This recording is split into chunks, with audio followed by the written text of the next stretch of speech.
اس angle سے آپ اپنی قبر کو سوچیں، اس رویے کے ساتھ. اگر قبر آپ کی جنت کا باغ ہے تو باغ میں جاتے بندہ ڈرتا تو نہیں، اور باغ اتنا حسین ہے کہ جس میں پہلی آنکھ کھلے گی تو پہلی نظر اٹھے گی تو مدینے والے محبوب کا چہرہ نور نظر آئے گا. اتنا شاندار باغ ہے. آپ اس کی رعنائی، اس کا حسن اور اس کی خوشبو کو ملاحظہ فرمائیں. تو حضور نے نا ہماری تربیت فرمائی. میں اکثر کہا کرتا ہوں احباب سے کہ انسان 10-15 سال کے بعد پردیس سے واپس لوٹے اور ماں اگر موجود ہو نا گھر میں، اتنا تگڑا استقبال کرتی ہے کہ مزہ آ جاتا ہے. اس کا بس نہیں چلتا، مکان بھی نہیں بنا دے، فلانی چیز بھی نہیں لے آؤ، میرا پتر آ رہا ہے، فلانی بھی. تو سالوں بعد بندہ گھر لوٹے تو ماں اتنا استقبال نہیں کرتی جتنا قبر میں اللہ کی رحمت بندے کا استقبال کرتے. اس لیے جب یہ سوچ بن گئی تھی نا صحابہ کی حصول جنت کی، تو پھر ان کو لگاؤ ہو گیا تھا. پھر دنیا کی زندگی، جاہ و جلال، مال و دولت اتنا زیادہ وقت نہیں رکھتا تھا ان کی نظر میں. پھر وہ سمجھ گئے تھے اس بات کو کہ کن فی الدنیا کانک غریب و عابر سبیل. سمجھ گئے تھے کہ یہ مسافر ہیں ہم یہاں. اور وہ پھر اتنا زیادہ اپنے ذہن پہ چیزوں کو سوار نہیں کرتے تھے، محسوس کرتے تھے کہ اتنی زندگی ان کی ہے، اتنی زندگی ان کی گزر گئی ہے، محسوس کرتے تھے. اور اس پر پھر وہ جو فوکس کرتے تھے وہ آخرت کے لیے کرتے تھے. ایک خاتون حضور کی بارگاہ میں حاضر ہوئی. یہ بھی سیاستہ میں آپ کو روایت ملے گی، بہت ساری کتابوں میں ہے لیکن اس کی اصل آپ کو بخاری شریف میں ملے گی. حضرت ابو ہریرہ رضی اللہ تعالیٰ عنہ فرماتے ہیں کہ خاتون آئی تو اس نے آ کر نا بڑے درد کے ساتھ حضور کی بارگاہ میں استغاثہ پیش کیا. عرض کرنے لگی یا رسول اللہ صلی اللہ علیہ وسلم، میں نا مرگی کی مریض ہوں اور بڑی تکلیف میں ہوں. یہ جو مرگی کا مرض ہوتا ہے یہ اعصابی بھی ہے، جسمانی بھی ہے. ذہن کو کنٹرول کرتا ہے اور انسان جسمانی طور پر بھی بالکل اس وقت جب دورہ ہوتا ہے مفلوج ہو جاتا ہے، ذہنی طور پر بھی خوشی غمی آنا جانا دشوار ہو جاتا ہے انسان کے لیے. تو وہ خاتون عرض کرتی ہے یا رسول اللہ صلی اللہ علیہ وسلم، مجھے مرگی ہے، کریم آپ دعا فرمائیں رب مجھے شفا عطا کر دے. حضور دعا فرما دیا کرتے. اللہ تعالیٰ نے میرے محبوب کے وجود کو شفا بنایا تھا. لعاب دہن مولا علی کی آنکھوں پہ لگائیں تو رب کریم فوراً شفا عطا فرمائے. لیکن حضور نا تربیت جب کرتے نا، تربیت لوگوں کے بیچ، تو پھر نظریات کو، عقائد کو، افکار کو حضور غسل دیتے، وضو کراتے. یہاں بھی سرکار نے صحابہ کے بیچ اس خاتون سے گفتگو فرمائی اور حضور فرمانے لگے اگر تو کہے تو میں دعا کرتا ہوں رب تجھے شفا دے دے گا. حضور فرمانے لگے اگر تو کہے میں دعا کرتا ہوں اللہ شفا دے گا. اور فرمایا اگر تو کرے صبر تو میرا وعدہ ہے رب بغیر حساب کتاب جنت عطا کرے گا. اب یہ سوچ ہے، یعنی ہمیں جب چانس ملتا ہے دنیا اور آخرت میں چیزوں کو عکس کرنے کا تو آپ نظر دوڑا لیں دائیں بائیں کہ لوگوں نے توجہات کہاں اپنی مرکوز کی ہوئی. حضور نے فرمایا اگر تو کہے تو رب کریم ہے، وہ شفا دے گا، میں دعا کروں گا. اور اگر تو صبر کرے، مانا کیا کہ اگر تو مرگی کے ساتھ ہی گزارا کرے، اس کے ساتھ ہی وقت بتائے تو پھر رب تجھے جنت دے گا. یہ سمجھ لیں بات، اس پر غور کریں. وہ جو بیماری کو رحمت کہا گیا تو یہاں اس کا عملی مظاہرہ ہونے جا رہا ہے. حضور فرمانے لگے گر تو صبر کرے تو رب جنت دے گا. صحابہ کہتے ہیں اس بوڑھی نے 1 منٹ نہیں لگایا سوچنے کے لیے، فوراً عرض کرنے لگی. گویا عرض کرتی ہے حضور تھوڑی سی تو زندگی ہے، میں مرگی کے ساتھ ہی گزارا کر لوں گی، آپ دعا کریں رب مجھے جنت کی ہے. میں مرگی کے ساتھ ہی گزارا کر لوں گی، آپ دعا کریں رب مجھے جنت عطا کر دے. ہم میرے لیے جنت کی دعا کر دیں. تو صحابہ فرماتے ہیں حضور نے دعا کر دی، گویا وعدہ ہو گیا جنت کا. وہ عرض کرتی ہے یا رسول اللہ صلی اللہ علیہ وسلم جب مرگی ہوتی ہے تو میرے وجود سے کپڑا ہٹ جاتا ہے، ستر کا مسئلہ بنتا ہے، اس کے لیے آپ ضرور اللہ کے حضور عرض کریں. تو سرکار نے دعا کر دی. صحابہ فرماتے ہیں کہ وہ دیر تک موجود رہیں، دیر تک. حضرت عثمان غنی کے زمانہ مبارکہ تھا وہ بوڑھی موجود رہیں. جب بھی انہیں مرگی ہوتی تھی کپڑا اپنی جگہ پہ موجود رہتا تھا. اور جب ہم سے کوئی کسی جنتی کو دیکھنے کا سوال کرتا تھا تو ہم کہتے تھے اس بوڑھی کو دیکھ لو، اسے دنیا میں ہی حضور نے جنت کی بشارت عطا فرمائی. تو جو سمجھنے کی بات ہے وہ یہ ہے توحید، رسالت، قبر، حشر، اس کے بارے میں اپنے نظریات کو صاف ستھرا رکھیں. وقت تیزی سے بیت رہا ہے وقت جو اپنی اس کی سپیڈ ہے اس کے ساتھ وہ گزر رہا، قریب ہوتے جا رہے ہیں لوگ قبر کے، آخرت کے۔ کرنے کا کام یہ ہے کہ ہمارے نظریات وہ ہوں جو ہمیں رسول کریم نے عطا فرمائے۔ نبی پاک صلی اللہ علیہ وسلم نے فرمایا محبت آدمی کو اندھا بھی کر دیتی ہے، بہرا بھی کر دیتی ہے، گونگا بھی کر دیتی ہے۔ جب محبت ہوتی ہے تو پھر انسان کو کوئی ایسی چیز نظر، ابو جہل نے محبوب پاک علیہ السلام سے کہا معاذ اللہ، مجھے تو آپ کی طرح کا شخص کوئی نظر ہی نہیں آتا، یعنی اس نے کمزور لفظوں میں کہا۔ حضرت صدیق اکبر حضور کے سامنے کھڑے ہوئے تو کہنے لگے محبوب تیرے جیسا حسین نظر کوئی نہیں آتا۔ اب اس کے پاس چونکہ بغض تھا تو اپنے لفظوں میں بات کر رہا تھا، اس کی جو دل کی بات تھی وہ الفاظ بن کے آ چکی تھی۔ حضرت صدیق اکبر کے دل میں محبت تھی تو وہ اپنے لفظوں میں بات کر رہے، اپنے جملوں میں اس کا اظہار کر رہے۔ یاد رکھیے گا انہوں نے اس طرح محبت کی جس طرح محبت کرنے کا حق ہوتا، یعنی ہر چیز ہی، مال بھی دے دیا، اولاد بھی دے دی، سارے بچے نبی پاک کی غلامی پہ لگا دیے، غلام بھی سارے حضور کے پیچھے لگا دیے، بس نبی پاک کی ڈیوٹی کرنی ہے۔ ہزاروں دینار کا نقصان اٹھایا لیکن نبی پاک صلی اللہ علیہ وسلم کی غلامی پر ہر چیز کو ترجیح دی۔ بات تو ہم نے بڑی دفعہ سنی ہے پر کبھی اس کے حسن کو بھی ملاحظہ فرمائیے نا، کبھی ذرا ملاحظہ فرمائیے نا۔ لوگ پیار کرتے ہیں، محبت کا دعویٰ کرتے ہیں لیکن کہتے ہیں بھئی رستے رستے کی محبت ہے، یہاں مجھے 5000 کا نقصان ہو رہا ہے، یہاں نہیں میں محبت کر سکتا۔ یہ نقصان 5000 کا کون برداشت کرے؟ محبت ضرور ہے پر اب اتنا نقصان کون برداشت کرے؟ جناب صدیق اکبر کا کمال دیکھیے کہ مال کا نہیں جان کا نقصان برداشت کرنے کو بھی تیار ہے۔ کچھ لوگ ایسے ہوتے ہیں کہتے ہیں آگے خطرہ ہے تو ہمیں نہیں جانا چاہیے۔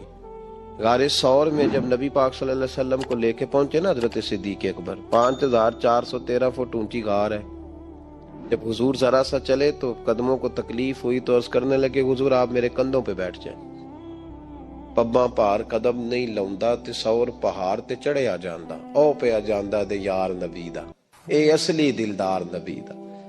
حضور کو لے گئے اور جب غار ثور پہ پہنچے تو کہنے لگے حضور مجھے اندر خطرہ لگتا ہے، آپ ٹھہریں پہلے میں جاتا ہوں، پہلے میں جاتا ہوں۔ جناب صدیق اکبر تشریف لے گئے اور دیکھیں نا سالوں پرانی غار پڑی تھی، اس میں بڑا کچھ تھا لیکن جناب صدیق اکبر نے پگڑی پھاڑ پھاڑ کے غار صاف کی۔ پھر جہاں سوراخ تھے نا، خطرہ تھا کہ کوئی سانپ بچھو نہ نکل آئے، وہاں چھوٹے چھوٹے ٹکڑے رکھ کے غار کو بند کیا۔ جب مکمل تسلی کر لی تو کہا حضور اب آپ تشریف لے آئی۔ اب جب غار سے نکلے نا جانے کے لیے، اس انداز کو بھی ذرا دیکھیں۔ لوگ آج خشک دین کے بڑے قائل ہیں، کہتے ہیں بس ٹھیک ہے نماز پڑھنی چاہیے، روزہ رکھنا چاہیے، اتنی لمبی باتیں، آپ معرفت کی بات کرتے ہیں، آپ محبت کی بات کرتے ہیں، آپ وارفتگی کی بات کرتے ہیں۔